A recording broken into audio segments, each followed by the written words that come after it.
মাটি খননের সময় এই বিশ্বের অদ্বিত কালিটা পান, এটা কিন্তু একমা দ্বিতীয়াম, যেটা বিশ্ব ব্রহ্মাণ্ডে এই ধরনের কালি আমরা কোথাও পাবো না।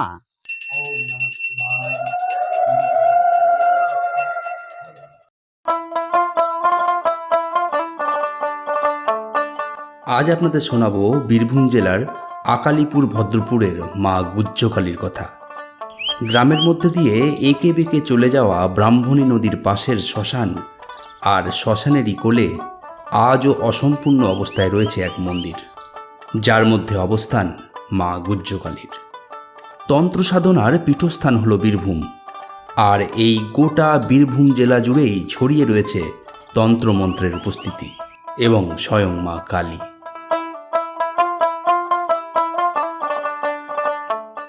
তন্ত্র সাধনার অন্যতম পীঠ হচ্ছে বীরভূম, আর সেই বীরভূমেরই একটি অন্যতম আকর্ষণীয় মা কালীর মন্দিরে আজ আমরা উপস্থিত হয়েছি, আকালিপুরের গুজ্জকালী মন্দির।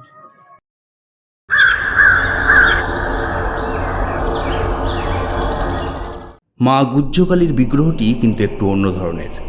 প্রায় 4 ফুট উচ্চতার 200 বছরেরও বেশি প্রাচীন এই বিগ্রহটি কোষ্ঠী পাথরে নির্মিত। সর্পকুণ্ডলীর ওপর যোগ মুদ্রায় দেবীর অবস্থান। দেবীর এই সর্প মূলাধার কুলকুণ্ডলিনীর প্রতীক। দেবীর বাম হাত ওপরে এবং ডান হাত নিচের দিকে, যার সাহায্যে দেবী বর এবং অভয় দান করছেন। তাই মূলাধার থেকে সৃষ্টি হয়েছে 3.5 লক্ষ শিরা এবং 72,000 উপশিরা, সবই কিন্তু সর্পিল আকার, সব আস্তে আস্তে গিয়ে মাথায় গিয়ে মিলিয়ে গেছেন। যার জন্য মাথায় লক্ষ্য করেছো কিনা জানি না, মাথায় গিয়ে দেখো সহস্র ফানা সংযুক্তাঙ্গা মানান্তাং শিরসোপরি, এই শিরের উপরই আছে 1000 সাপের ফনার মকুর বা চূড়া। দেবীর মুখমণ্ডল হাস্যময়, দেবীর বিরাট জিহ্বা এবং দাঁত উন্মুক্ত। দেবীর গলায় রয়েছে নাগহার, সঙ্গে রয়েছে 50টি নরমুণ্ডু মালারূপী বর্ণমালা। দেবীর কাঁধে নাগযজ্ঞ উপবিত, কোমরে রয়েছে নাগ কটিবন্ধ। কান থেকে 2টি নরদেহ কাঁধ অবধি নেমে এসেছে। দেবীর বাম কঙ্কণে সর্পরাজ তক্ষক, আবার ডান কঙ্কণে রয়েছেন অনন্ত নাগরাজ।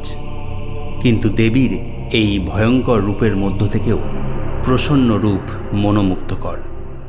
নলাটি থেকে মাত্র 6 কিলোমিটার দূরে অবস্থিত এই আকালিপুরের মা গুজ্জকালীর মন্দির, এবং এই মন্দিরটির সঙ্গে মহারাজ নন্দকুমারের একটি প্রত্যক্ষ সম্পর্ক রয়েছে।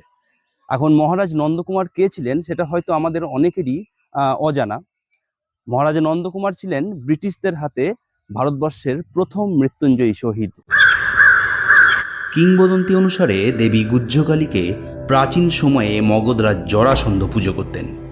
পরবর্তীকালে এটি কাশীর রাজা চেত সিংয়ের প্রাসাদে প্রতিষ্ঠিত হয়। এরপর ব্রিটিশ গভর্নর ওয়ারেন হেস্টিংস রাজা চেত সিংয়ের প্রাসাদ লুট করার সময় অনেক সম্পত্তি সহ এই মূর্তিটিকেও লুট করেন। এরপর গঙ্গা দিয়ে যাত্রা করার সময় কলকাতা যাওয়ার পথে মহারাজা নন্দকুমার এই মূর্তিটি উদ্ধার করেন। তারপর ব্রাহ্মণী নদীর তীরে আকালিপুর গ্রামের একটি বটবৃক্ষের পাশে এই দেবীকে পূজা করবার সিদ্ধান্ত নেন। পাশাপাশি শুরু করেন মন্দির নির্মাণের কাজ। কিন্তু এরই মধ্যে মহারাজা নন্দকুমারকে হেস্টিংসের মিথ্যা মামলায় ফাঁসি দেওয়া হয়। তার অকাল মৃত্যুতে মন্দিরের অসম্পূর্ণ কাজ সম্পূর্ণ করেন তার পুত্র গুরুপ্রসাদ। ওয়ারেন হেস্টিংস যখন কাশীর মহারাজ চোৎ সিংয়ের কাছ থেকে এই মায়ের যে কোষ্ঠী পাথরের মূর্তিটি সেটিকে লুট করে নিয়ে যাচ্ছিলেন, তখন মহারাজা নন্দকুমার সেই মায়ের মূর্তিটিকে উদ্ধার করে প্রথমে এই যে বেদিটা, এই বেদিটাতেই প্রতিষ্ঠা করেন, এবং প্রথমে বহুদিন এই বেদিতেই মায়ের পুজো হতো। তারপরে শোনা যায় যে এখান থেকে 108টা স্টেপে নিয়ে গিয়ে মায়ের যে নতুন এই যে মন্দিরটি, এই মন্দিরটিতে মায়ের পুজো শুরু হয়। দেখো বাবা, ওই মন্দির থেকে মানে আসন থেকে মায়ের মন্দির পর্যন্ত মাকে 108 স্টেপ বাই স্টেপ এনেছিলেন। 108টা বলি দিয়েছিলেন। মোষ, মেষ, ছাগ, চালকুন্ড, ইক্ষু, পায়রা, কথিত আছে একটা নর বলি 1772। মেলা থেকে ধরে নিয়ে একটা বাচ্চা ছেলেরে বলি, ওই ছেলের মা যখন জানতে পারলো যে আমার সন্তানকে বলিদান দেওয়া হয়েছে, উনি কান্নাকাটি করে পড়লেন। দেখা যাচ্ছে সেই সন্তান জীবন্ত অবস্থায় নদীর ঘাট থেকে উঠে আসছে। প্রবাদ বাক্য তর্কে যাব না, চর্মচক্ষু দিয়ে আমি তো দেখিনি। তবে এই মন্দিরের বিগ্রহ মা কালী হলেও কালী পুজোর দিন কোনো বিশেষ পুজো হয় না। নিত্যদিনের মতোই পুজো করে শয়ন দেওয়া হয় আকালী মা গুহ্যকালীকে। জনশ্রুতি আছে, কালী পুজোর আমাবস্যার নিশিরাতে মা গর্ভগৃহের বাইরে এসে নৈশলীলা করেন। সেজন্য ওই দিন ভক্ত সমাগম হলে মায়ের নৈশলীলায় বাধা পড়বে। তাই কালী পুজোর রাতে আকালীপুরের গুহ্যকালী মায়ের বিশেষ কোনো পুজো হয় না। এমনকি এখনও সন্ধ্যার পর মন্দির প্রাঙ্গণ পুরো জনশূন্য হয়ে যায়। আমরা সাধারণত যেটা জানি যে মা কালীর পুজো নিশিরাতে হয়, কিন্তু এই গুহ্যকালী দেবীর যে মূল বৈশিষ্ট্য হচ্ছে যে এখানে মা গুহ্যকালীর পুজো রাত্রেবেলায় হয় না। অর্থাৎ এই মন্দির প্রাঙ্গণেই রাত্রেবেলায় কিন্তু কেউ আসতে পারে না। কারণ হচ্ছে, বলা হয় যে এই মন্দিরের পাশেই এটা হচ্ছে ব্রাহ্মণী নদী, বর্তমানে এখন জল নেই, আর এই হচ্ছে শ্মশান। এবং বলা হয় যে রাত্রেবেলায় মা এখানে নৈশলীলায় বের হন, এবং সেই কারণে এই এলাকার লোক কেউ রাত্রেবেলায় এই মন্দির প্রাঙ্গণে আসতে পারেন না।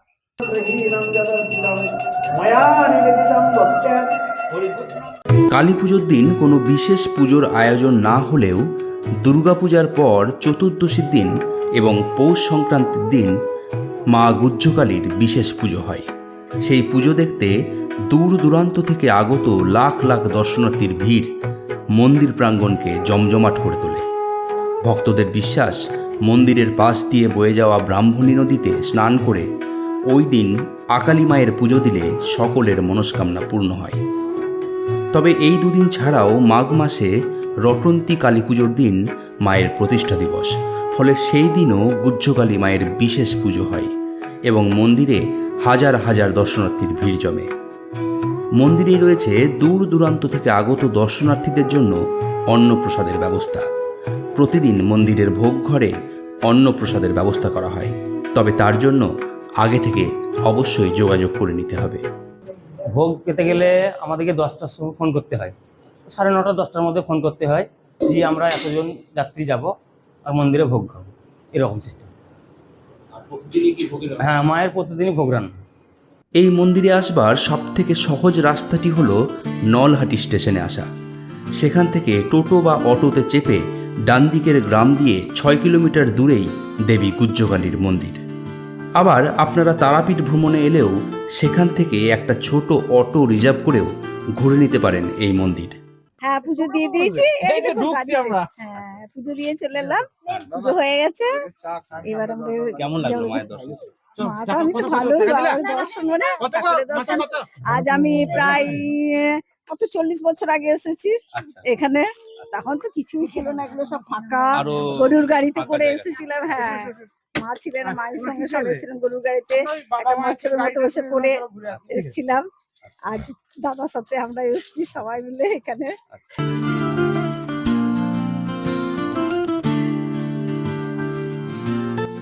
তো অনেক ধন্যবাদ এতক্ষণ আমার সঙ্গে থাকবার জন্য। আজকের পর্বটি কেমন লাগলো অবশ্যই লিখে জানাবেন কমেন্ট বক্সে। দেখা হচ্ছে পরবর্তী পর্বে নতুন কোনো একটি বিষয়ে। ভালো থাকবেন। নমস্কার।